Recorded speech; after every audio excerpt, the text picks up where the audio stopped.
आसिफ रशीद चौधरी साहब, क्या आप इससे इत्तेफाक करते हैं? देखें, मैं थोड़ा सा शहजाद भाई की बात से जो है ना कि मुझे क्या? ये है कि जब भी सियासतदान बैठते हैं ना तो रास्ते निकलते हैं। इब्तदाई तौर पे यही लगता है कि बहुत ज्यादा डिफरेंस है, एक पार्टी शुमाल में है तो दूसरी जुनूब में है। जिस तरह आप देखें कि 18वीं आईनी तरमीम हुई थी तो उसमें सारी मुख्तलिफुल ख्याल जमातें जो हैं उन्होंने किस तरीके से पूरे आइन के ऊपर जो है एक कंसेंसस डॉक्यूमेंट वो लेके आ गई थी। बहुत सारे इख्तलाफी मसाइल के ऊपर इख्तलाफी नोट देने के बावजूद ओवरऑल डॉक्यूमेंट जो है एक मुत्तफिका हमारे सामने आ गया था और उसमें सब जमातें देखें जिनके अपनी अपनी समतें थी, अपने अपने आइडियालॉजी, अपने ख्यालात थे, वो सारे एक डॉक्यूमेंट पे आ गए थे। मैं इस मूव को इसलिए सबसे पहले तो एक पॉजिटिव समझता हूँ कि एक जो बयानिया बनाया गया था एक under the umbrella fifth generation warfare के पाकिस्तान में जी एक ही साहब जो हैं वो दयानतदार हैं और बाकी सब लोग करप्ट हैं। इमरान खान साहब डरते थे कि अगर मैं मुज़ाकरात के लिए इन सियासी जमातों के साथ बैठूंगा तो मेरी जो फॉलोइंग है वो कहीं मुतासिर ना हो जाए और मुझे जो है मेरा बयानिया जो है वो उसको नुकसान ना पहुंचे। अब जो तहरीक तहफ़्फ़ुज़ आईन पाकिस्तान के अम्ब्रेला के नीचे मुज़ाकरात हो रहे हैं तो कल हमारे ज़राए ने ये बताया है कि कल रात को जेल से मैसेज इमरान खान साहब की तरफ से आया है, महमूद खान अचलसई जो है उनको, कि आप को हमारी तरफ से मुकम्मल मैंडेट है, आप जो भी मुज़ाकरात करेंगे हम उन्हें तस्लीम भी करेंगे, अगर आप मुज़ाकरात नहीं करते तब भी हम इस फैसले को मानेंगे, अगर आप मुज़ाकरात करते हैं और उसमें कोई डिसीजन लेते हैं तो हम उनके भी पाबंद होंगे। दूसरी तरफ उन्होंने पार्टी के लोगों को कहा कि आप इसका हिस्सा नहीं बनेंगे, लेकिन दो शख्सियात असद कैसर बतौर सेक्रेटरी जनरल तहरीक तहफ़्फ़ुज़ आईन पाकिस्तान और जो दूसरे हमारे सलमान अकरम राजा हैं जो उसके कोर कमेटी के मेंबर हैं, इन दोनों लोगों को अगर मेंबर बनाया गया मुज़ाकराती कमेटी का तो पीटीआई इसके ऊपर भी एतराज नहीं करेगी। ये तो वो बात है जो कल कम्युनिकेशन हुई है। उसके बाद मैं ये समझता हूँ कि एक तो जिस तरह मैमल ने कहा या उमर कह रहे थे कि पीटीआई को एक फेस सेविंग भी मिल गया कि वो बराह रास्त भी मुज़ाकरात नहीं कर रही, लेकिन दूसरी तरफ जो पाकिस्तान की इस वक्त हुक्मरान इत्तेहाद है बिलखुसूस मुस्लिम लीग नून, उनकी लीडरशिप ये समझती है कि बिल आखिर उन्हें पीटीआई का सियासी मैदान में मुकाबला करना पड़ेगा और वो सिर्फ ये चाहते हैं कि रूल्स ऑफ बिजनेस जो हैं वो तय किए जाए। देखिए जो बातें हैं ना, ये जो बड़ी सादा सी लिखी हैं कि शफाफ इंतखाबात के लिए रूल्स ऑफ बिजनेस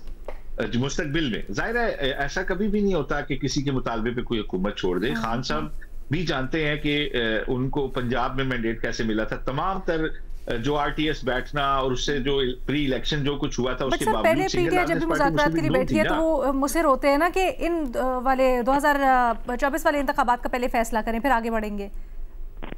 जी। लेकिन इमरान खान साहब को ये बताया गया कि फिर 2018 से बात शुरू होगी ना, जब आरटीएस बिठा के भी आप सिंगल लार्जेस्ट पार्टी नहीं थे और फिर भी पंजाब में भी आपको हुकूमत देगी, मरकज में भी जो कुछ हुआ वो तो अब जो लोग हैं जिम्मेदार हैं, सियासी बालिगुन नजरी है।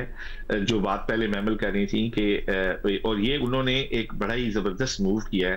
कि ना तो इमरान खान की जो रिहाई है उस पर बात कर रहे हैं, ना मुकदमात पे। वो क्या कह रहे हैं कि जी रूल्स ऑफ बिजनेस तय करते हैं, आइंदा ट्रांसपेरेंट इलेक्शन के लिए जाते हैं, इलेक्शन कमीशन की तकर्री के लिए हम आपसे चाहते हैं कि फेयर बंदा लेके आए, और वो सारी वो बातें हैं जो एक्चुअली अगर ट्रांसपेरेंट इलेक्शन होता है तो सियासी जमातें जानती है ना कि इसका फायदा किसको होगा, ठीक है। और वो इसलिए जरूरी समझते हैं कि जो सियासतदानों ने अपना स्पेस खोया है वो सिर्फ इसी एक जरिए के से जो है उसको रिस्टोर किया जा सकता है। तो मैं जाती तौर पर ये समझता हूँ कि पीटीआई के लिए भी इसमें बिल्डिंग सिचुएशन है और मुस्लिम लीग नून के जो पार्टी कायदीन हैं जो ये बाय एंड लार्ज ये जानते हैं कि ये जिस तरीके से जो एक सफ़े के ऊपर होके हुकूमतें बनती हैं, बिल आखिर इनको जाना भी होता है और अवामी पजीराई ही आपका असल टारगेट होता है। तो वो भी चाहते हैं कि हम अपनी गवर्नेंस के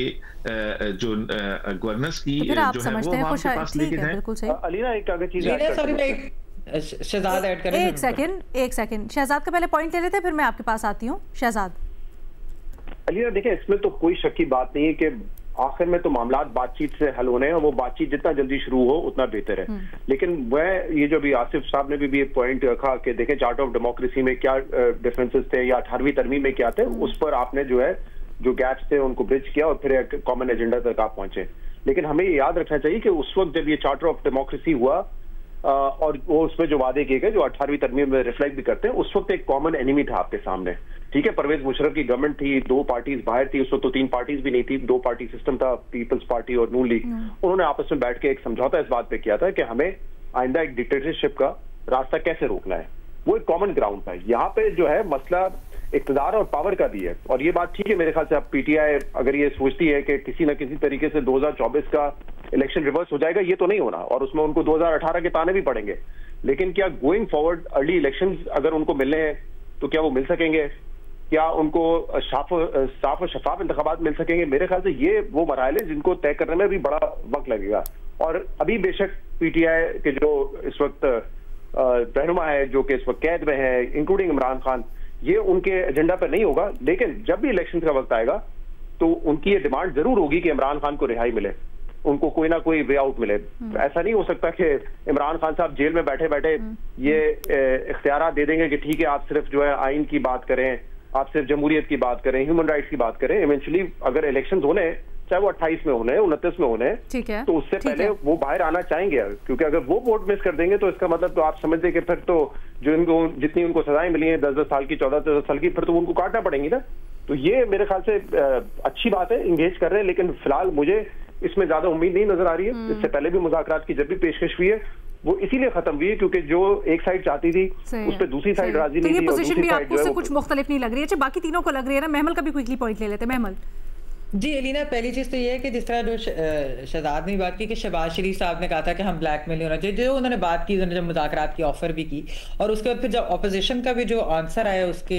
एक तो मुस्बत आया, दूसरा वही बात है कि वो नहीं चाहते कि ऐसा लगे कि हम कोई एनआरओ मांग रहे हैं, यानी कि जो इमरान खान साहब कहते हैं ना कि एनआरओ मांग रहे हैं, एनआरओ मांग रही है पीडीएफ, वो वाला इंप्रेशन नहीं देना चाहते। वो कह रहे हैं कि एक चीज़ इनिशिएट तो हो। अच्छा, दूसरी चीज़ ठीक है, बिल्कुल ये बात दुरुस्त है कि चार्टर ऑफ डेमोक्रेसी के बाद 18वीं तरमीम आई थी, बहुत मेजर चीज़, ऐसी को मैं मेजर चीज़ हम शायद एक्सपेक्ट ना करें, खासतौर पे कि हाइब्रिड सिस्टम जो चल रहा है 2018 से लेकर अब तक, इसके अंदर बहुत सारी ग्राउंड रियलिटीज भी चेंज हुई हैं, लेकिन कुछ चीजें जो है अगर पॉलिटिकल स्टेक होल्डर्स बैठकर तय करते हैं तो कुछ चीजें अंडू हो सकती हैं, हो सकता है पूरी की पूरी ना हो, यानी कि जुडिशरी के अंदर कुछ चेंजेस अगर वो करना चाहते हैं, फिर ये कि नया इलेक्शन कमिश्नर जो है वो लगे और ये है कि वो नॉन कॉन्ट्रोवर्शियल हो, ये नहीं उसके उनको ये अंदाजा है कि हो सकता है अगले इलेक्शन भी उस तरह से फ्री एंड फेयर ना हो, लेकिन इतने कॉन्ट्रोवर्शियल ना हो कॉम्प्रोमाइज करेगी हुकूमत और रियासत। नहीं लीना,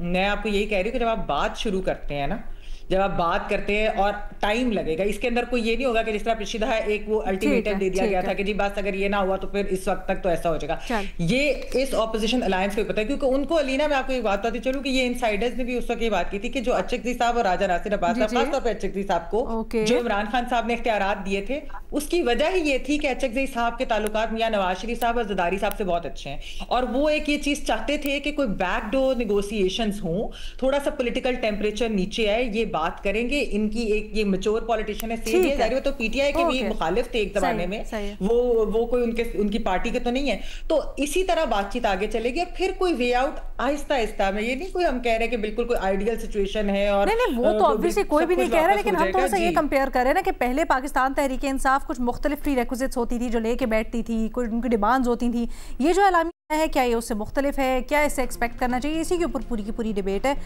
जाते जाते आसिफ रशीद चौधरी साहब से स्पेसिफिक पॉइंट के ऊपर जो शहजाद ने उठाया था जवाब भी ले लेते Asif, as short as possible. देखिए, शहजाद साहब की बात बुनियादी तौर पे सही है, लेकिन पीपल्स पार्टी ने तो ये पीटीआई ने ये देखना है कि उसके पास ऑप्शंस क्या है। ठीक है, पीटीआई ये समझती है कि अगर 50% भी फेयर इलेक्शन हुआ तो उनके चांसेस बड़े ब्राइट होंगे। ठीक है, दूसरी तरफ मुस्लिम लीग नून ये समझती है कि खान साहब अगर जेल में होंगे तो बहुत ज्यादा फैटल होंगे, अगर वो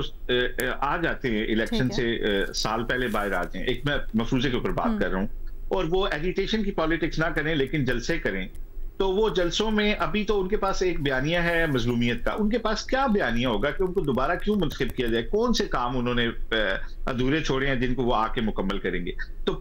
जो दूसरी तरफ सियासी दिमाग बैठे हुए हैं मुस्लिम हुक्मरान इत्तेहाद के, वो ये समझते हैं कि इमरान खान का जेल से इलेक्शन लड़ना आइंदा इलेक्शन में ज्यादा फैटल होगा बनिस्बत इसके कि वो फ्री हों और अपनी मजलूमियत के बयानिए के अलावा उनके पास कुछ कहने के लिए वो समझते हैं कि उतना खास नहीं है। तो और महमूद खान अचकज़ई और जो एक बात लास्ट कि जो जिस तरह कहा गया ना कि उस वक्त एक कॉमन एक एनिमी था चार्टर ऑफ डेमोक्रेसी के बाद, तो आज सियासतदानों के पास एक बात है कि वो सारे ये समझते हैं कि उन्होंने अपना स्पेस लूज किया है, और उस स्पेस की को वापस लेने के लिए मेरा ख्याल है अभी कोई भी हुक्मरान इत्तेहाद हो या पोजीशन हो, इस वक्त वो ये नहीं कह सकते कि कोई आइडियल सूरत हाल है उनके लिए। तो वो अगर जब तक अपना स्पेस वापस नहीं लेते उनके लिए कोई कामयाबी नहीं, चाहे वो हुकूमत में बैठे हों या चाहे वो पोजीशन में। सर ताकत में तो बैठे हुए हैं ना, तो ताकत जब होती है तो उस वक्त बाकी सब नजर नहीं आता। अनफॉर्चुनेटली तारीख तो यही रही है जी, ताकत में बैठे हैं, लेकिन जो अवामी पजीराई है ना, देखें उसके ग्राफ किस तरीके से बदले हैं। मुझे याद है फरवरी 2021 में सिर्फ पंजाब में नहीं, पेशावर में इख्तियार वली इलेक्शन जीतते थे, जिमनी इलेक्शन। तो उसके बाद जो सूरत हाल जनरल इलेक्शन में वो भी आपके सामने है। इस डिबेट को इस चीज के ऊपर रेस्ट करते हैं, तजियाकारों को बड़ा खुशाइंद लगता है कि बात आगे बढ़ी है, बल्कि जो एलामिया आया है कुछ ना कुछ आगे बात बढ़ने की उम्मीद की किरण है। शहजाद इकबाल साहब इससे इत्तेफाक नहीं करते, वो समझते हैं कि वही पोजीशन है जो पहले थी, दोनों तरफ से कोई पोजीशन चेंज नहीं हुई है, तो उम्मीद के इम्कानात या आगे बढ़ने के इम्कानात बड़े महदूद और कम हैं। बट देखते हैं आगे क्या होता है, लेकिन इस वक्त इंतहाई अशद ज़रूरत है कि कुछ ना कुछ आगे बढ़े। सिर्फ सियासी नहीं, सियासी पहलू तो हमने यहाँ पर डिस्कस किया, बट आपका सोशल फैब्रिक इससे कितना मुतासिर हो रहा है, कितनी आपस में लोगों में नफरत तलखी पैदा हो रही है, इस चीज़ को भी बड़ा देखने की ज़रूरत है जी।